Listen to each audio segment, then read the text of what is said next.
देश संकट की दौर से गुजर रहा है। भारतीय संविधान खतरे में है।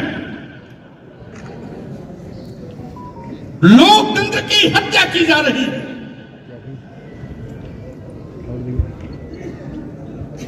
आज आपको मालूम है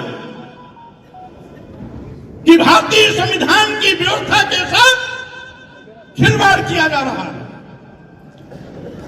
अनुसूचित जात, अनुसूचित जनजात और पिछड़ों को भारतीय संविधान द्वारा दिया गया आरक्षण का गला घोटा जा रहा है। यही नहीं, आरक्षित वर्ग के अभ्यर्थियों के, चयनित अभ्यर्थियों के नाम पर एक वर्ग विशेष के लोगों को नियुक्ति पत्र दिया जा रहा है। बिना विज्ञापन निकाले अनुसूचित जात, अनुसूचित जनजात और पिछड़े वर्ग के अभ्यर्थी उपलब्ध नहीं है, यह कहकर के सभी विभागों में, मेडिकल विश्वविद्यालयों में, मेडिकल कॉलेजों में और विश्वविद्यालयों में, महाविद्यालयों में एक वर्ग विशेष के लोगों की तैनाती की जा रही है। आज देश के करोड़ों करोड़ नौजवान को बेरोजगार बनाया जा रहा है, रोटी के लिए मोहताज बनाया जा रहा है। आज बेतहाशा बेरोजगारी बढ़ी है। महंगाई से आम लोगों की कमर टूट गई है। किसानों को दूना लाभ दिलाने का वादा करने वाली भाजपा की सरकार दूना लाभ तो आज तक नहीं दिला पाई। किसानों पर बर्बर पुलिस की लाठियां भाजी जा रही है। किसानों के रास्ते में कील और कांटे बिछाए जा रहे हैं।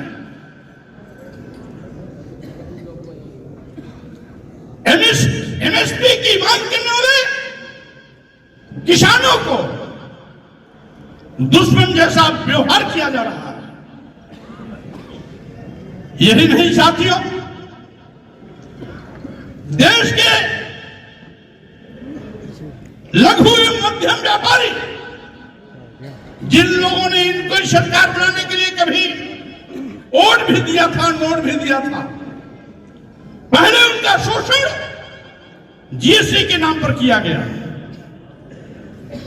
और अब जीएसटी से संबंधित सारे मामले ईडी को सौंपकर ग्रामीण क्षेत्र के जिले, तहसील, विकासखंडों और ग्राम पंचायतों में जो हमारे छोटे व्यापारी हैं, ईडी के माध्यम से उनकी कमर तोड़ने की तैयारी की जा रही है। यही नहीं, लोकतंत्र को दबाने के लिए, लोकतंत्र को खत्म करने के लिए, लोकतांत्रिक मूल्यों की हत्या करने के लिए ईडी, सीबीआई, इनकम टैक्स का दुरुपयोग किया जा रहा है। यही कारण है देश में विपक्षी पार्टियों के सभी नेताओं के खिलाफ एक एक कर सीबीआई, ईडी, इनकम टैक्स के माध्यम से तथ्यहीन मुकदमे दर्ज करा करके उनको अपमानित किया जा रहा है। उनकी आवाज को कुचलने की कोशिश की जा रही है। चाहे दिल्ली के केजरीवाल जी हो, चाहे बिहार के लालू जी तेजस्वी हो, और वहां के मुख्यमंत्री जी जो पलटू राम बनकर के पलटी मार गए, नीतीश जी हो, वो भी इसी दांव के चक्कर में घुटना टेक दिए चले गए। और चाहे हमारे झारखंड के मुख्यमंत्री हेमंत सोरेन रहे हो। इस प्रकार से देश में जहां जहां भी विपक्षी पार्टियों की सरकारें हैं या विपक्षी पार्टियां केंद्र सरकार पर हमलावर हैं, वहां पर ईडी, सीबीआई, इनकम टैक्स के माध्यम से उनकी आवाज को दबाने की कोशिश की जा रही है। इस पर चर्चा न हो, बेरोजगारी पर चर्चा न हो, महंगाई पर चर्चा न हो, किसानों के साथ हो रहे अन्याय पर चर्चा न हो, व्यापारियों के शोषण पर चर्चा न हो। आज लोकतंत्र को बचाने की बात न हो, संविधान से हो रहे खिलवाड़ के खिलाफ आवाज न उठे, इसलिए सत्ता में बैठे हुए लोग भाग्य भगवान का सहारा लेकर, धर्म की दुहाई देकर इस देश में नफरत का बीज बोकर समाज को बांटने की कोशिश कर रहे हैं। हमारी संस्कृति रही है हिंदू, मुस्लिम, सिख, ईसाई सब हैं आपस में भाई बहन। यह बुद्ध की धरती रही है, यह महावीर जैन की धरती रही है, जहां से भाईचारे का संदेश कभी पूरे दुनिया में दिया गया था। और साथियों, मानो मानो एक समान की विचारधारा पूरी दुनिया में दिया गया था, आज उसको खंडित किया जा रहा है। वसुधैव कुटुंबकम का संदेश हमारी इसी भारत भूमि से गया था, आज उसको तोड़ा जा रहा है। धर्म की दुहाई देकर सत्ता में बैठे हुए भूखे भेड़िए आज इंसानियत का कत्लेआम कर रहे हैं। फिरका प्रस्ती पैदा कर हिंदू मुसलमानों को दो पार्ट में बांटने का नापाक इरादा और कोशिश कर रहे हैं। मैं कहना चाहता हूं, भारतीय जनता पार्टी और आरएसएस का जो इतिहास है इस बात का गवाह है कि इस देश की आजादी में स्वतंत्रता संग्राम सेनानियों में उनके परिवार और कुनबे का कोई व्यक्ति हिस्सेदार नहीं रहा, और इसीलिए इस देश से उनको कोई लगाव भी नहीं है। वो देश को लूट रहे हैं। ये पहली सरकार है केंद्र में बैठी हुई जो देश की राष्ट्रीय संपत्तियों को, राष्ट्रीय संपदा को बेचने का पाप कर रही है। आपने देखा होगा देश के सभी बंदरगाह बेच दिए गए, सभी एयरपोर्ट बेच दिए गए, एयर इंडिया बेच दिया गया, सभी रेलवे स्टेशन बेच दिए गए, कई दर्जन ट्रेनें अपने चहेते उद्योगपति अदानी और अंबानी के हवाले कर दिया। एलआईसी जैसी बड़ी संस्था जहां लाखों लाख लोग काम करते हैं उसको भी अदानी को सौंप दिया। यानी जिन सरकारी विभागों में देश के नौजवानों को उम्मीदें थी कि आने वाले दिनों में इन विभागों में भी हमें सरकारी नौकरी के रूप में सेवा का अवसर मिल सकता है, लेकिन जब वो निजी हाथों में चले गए तो कोई किसी भी वर्ग समाज का नौजवान हो वो अब सरकारी नौकरी के लिए मोहताज हो जाएगा।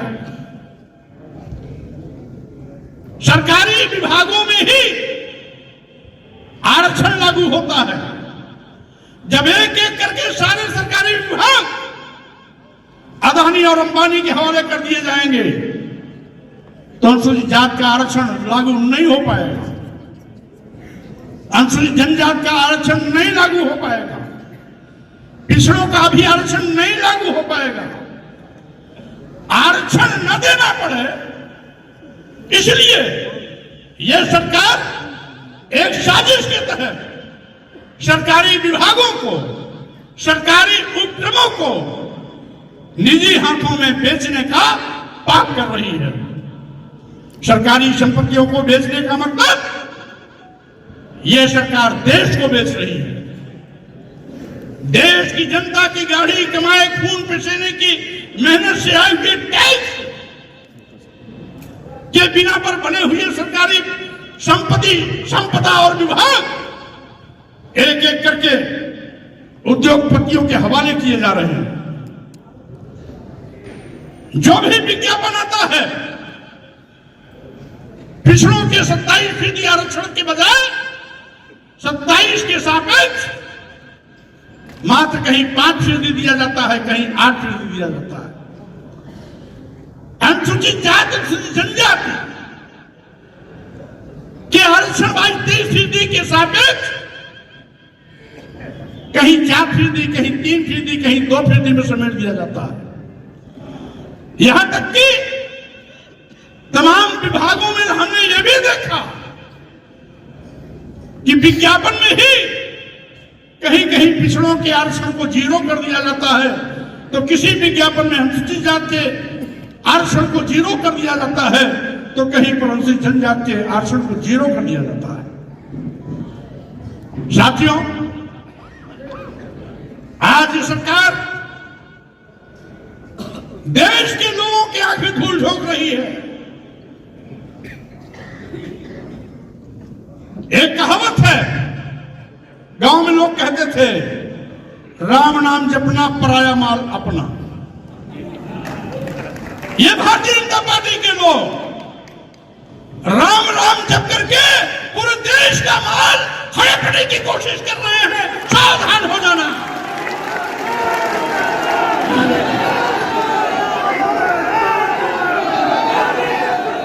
इसलिए मैं कहना चाहता हूं, ये राम के भक्त नहीं हैं, ये राम के भक्त नहीं हैं, धर्म से इनका कोई लेना देना नहीं है। धर्म के नाम पर देश की जनता की आंख में धूल झोंकने की इनकी नापाक कोशिश है। ये धर्म के नाम पर आपको मुद्दे से भटकाना चाहते हैं। आज बेरोजगार नौजवानों के अंदर जो गुस्सा है, वो गुस्सा सड़क पर ना है। इसलिए धर्म और राम की दुहाई देकर उन नौजवानों को गुमराह करना चाहते हैं। दूनी लाभकारी मूल्य दिलाने का वादा करने वाली सरकार आज एमएसपी की मांग पर लाठियां बरसा रही है। किसान आंदोलन न करे, इसलिए धर्म के नाम पर धर्म की घुट्टी पिलाकर उसको चुप करना चाहते हैं। इनका धर्म आस्था से नहीं जुड़ा, इनका धर्म बेरोजगार नौजवान आवाज न उठाए, किसान आवाज न उठाए, व्यापारी धनाशोषण के विरोध आवाज न उठाए, देश बेचने के खिलाफ कोई आवाज न उठाए, लोकतंत्र को खत्म करने के विरोध में कोई आवाज न उठाए, संविधान को खत्म करने के खिलाफ कोई आवाज न उठाए। इसलिए भारतीय जनता पार्टी धर्म की दुहाई देकर, राम का नाम लेकर पूरे देश को ठगने की कोशिश कर रही है। मैं कहना चाहता हूं, राम लला मंदिर अयोध्या में बन रहा है, तो यह श्रेय माननीय सर्वोच्च न्यायालय को जाता है। माननीय सर्वोच्च न्यायालय के निर्णय का हम सभी लोगों ने स्वागत किया था, क्योंकि हम सबकी आस्था न्यायपालिका में। आप वाहवाही ये ले रहे हैं कि हमने बनवाया, प्राण प्रतिष्ठा के लिए साबित करना चाहते हैं राम को हमने पैदा किया, राम को हमने जीवन दान दिया। अरे माननीय मोदी जी, अयोध्या में जिस राम की हजारों साल से पूजा हो रही है, जिसे लोग भगवान मान करके मानते हैं कि ईश्वर सर्वत्र विद्यमान है, सर्वशक्तिमान है, सबको जीवन देता है, तो जो सबको जीवन देता है उसको प्राण प्रतिष्ठा करके आप क्या साबित करना चाहते हो? आप भगवान राम को जीवन दे रहे हो। ये धोखा नहीं तो क्या है? ये पाखंड, आडंबर, दिखावा, छलावा है। और साथियों, राम का अपमान भी, राम को मानने वाले लोगों के लिए मैं कहना चाहता हूं, ये राम का अपमान भी है।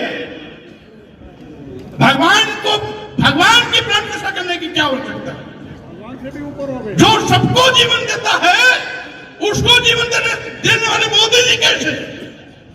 इसका मतलब साबित करना चाहते हैं ये भगवान राम निष्प्राण थे, इनके अंदर जीव नहीं था, जीवन नहीं था, मृतप्राय हो चुके थे। हमने प्राण प्रतिष्ठा करके इनको जीवन दिया। यानी भगवान को भी चूना लगाने से ये बात नहीं आते हैं। आप सब तो इंसान हो,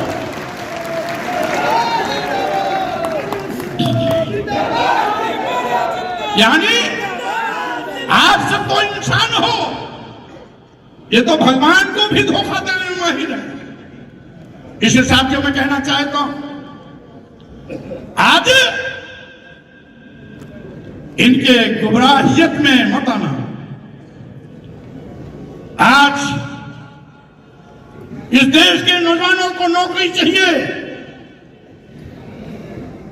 आउटसोर्सिंग वाली नहीं, सरकारी नौकरी चाहिए, जिससे कि नौजवान अपने पैरों पर खड़ा हो सके।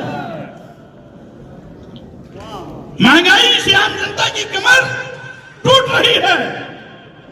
देश की करोड़ों करोड़ जनता को इस महंगाई से बचाना हम सबकी जिम्मेदारी है। किसानों पर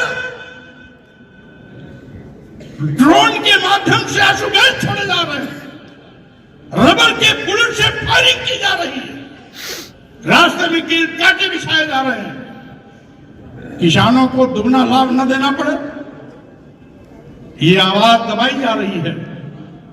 हम किसानों के ऊपर हो रहे हैं इस अन्याय के खिलाफ लड़ाई लड़ने के लिए सड़क पर आएंगे।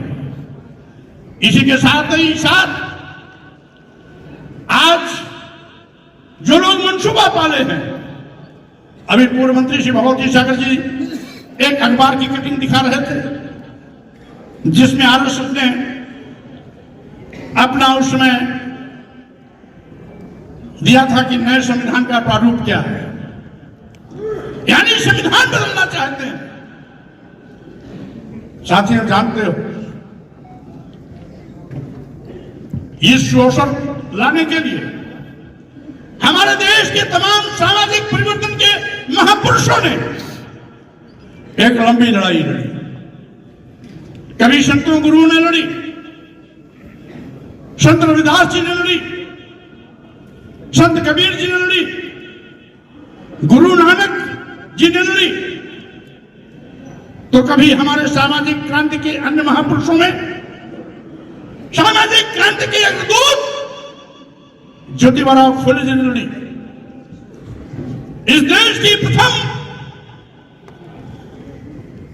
महिला शिक्षिका सावित्रीबाई फुले जी और राजा शेख जी ने लड़ी, कोई फातिमा शेख जी ने लड़ी, तो कभी आरक्षण के जनक छत्रपति साहू जी महाराज लड़ाई लड़ रहे। अवसर मिला तो बाबा साहब डॉक्टर अम्बेडकर ने इन सभी महापुरुषों की उस दर्पण को, उस विचार को ध्यान में रखते हुए इस देश में एक ऐसा भारतीय संविधान दिया जिसके माध्यम से हम सभी लोग जो यहां पर बैठे हैं, भारतीय संविधान के पहले हम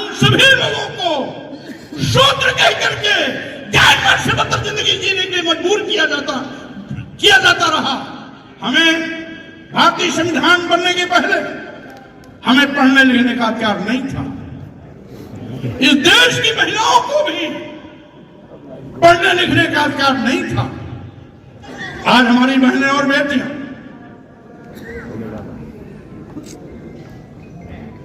ऊंचाइयों के शिखर पर हैं। आईएएस के रूप में, आईपीएस के रूप में, डॉक्टर, इंजीनियर, प्रोफेसर के रूप में। यह देन भारतीय संविधान की है। आज हमारे बीच में जहां तमाम प्रोफेसर, डॉक्टर, इंजीनियर, डीजीपी आदि लोग बैठे हैं, जज, तमाम लोग बैठे हुए हैं, ये देन बाबा साहब डॉक्टर अम्बेडकर की है। डॉक्टर अम्बेडकर अमर रहे।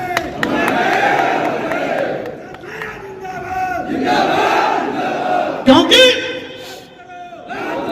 जब तक भारतीय संविधान नहीं था, मनु का संविधान था, उस समय एक कहावत चलती थी, नारी शूद्रो न दीयता। इस देश की स्त्रियों को किसी भी वर्ग और जात की हो, और देश के शूद्रों को पढ़ाई शिक्षा नहीं देनी चाहिए। और इसीलिए इनकी व्यवस्थाकारों ने लिखा अपने धर्मग्रंथों में, यहां तक कि शूद्रों के लिए लिखा गया मनुस्मृति में, शूद्रम तु कार्यं दास्यम कृतम अकृतम हुआ दास्यैव तो जन्मना ब्राह्मणं तु स्वयं हुआ। यानी शूद्र को गुलामी करनी है। ब्राह्मण तो स्वयंभू भगवान का अवतार है, उसको कुछ नहीं करना। यद्यपि ब्राह्मण समाज में भी तमाम ऐसे विद्वान पैदा हुए जो इस सड़ीगली व्यवस्था के खिलाफ आवाज बुलंद किया। पंडित राहुल संचेत्यायन, जिसका नाम था केदारनाथ पांडे,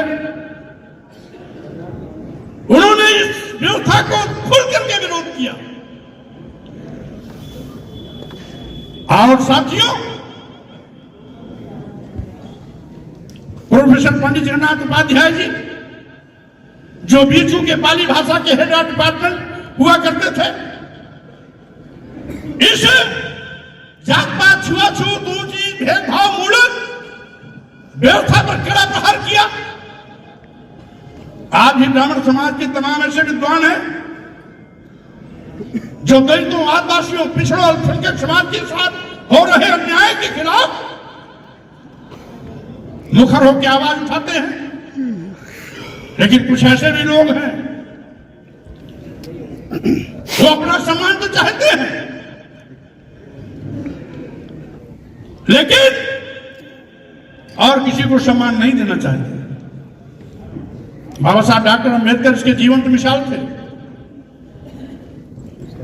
दुनिया के सबसे बड़े विद्वान थे अपने जमाने में, लेकिन जब भारत में आते हैं, बड़ी विद्वता की डिग्रियां बड़ी बड़ी लेकर के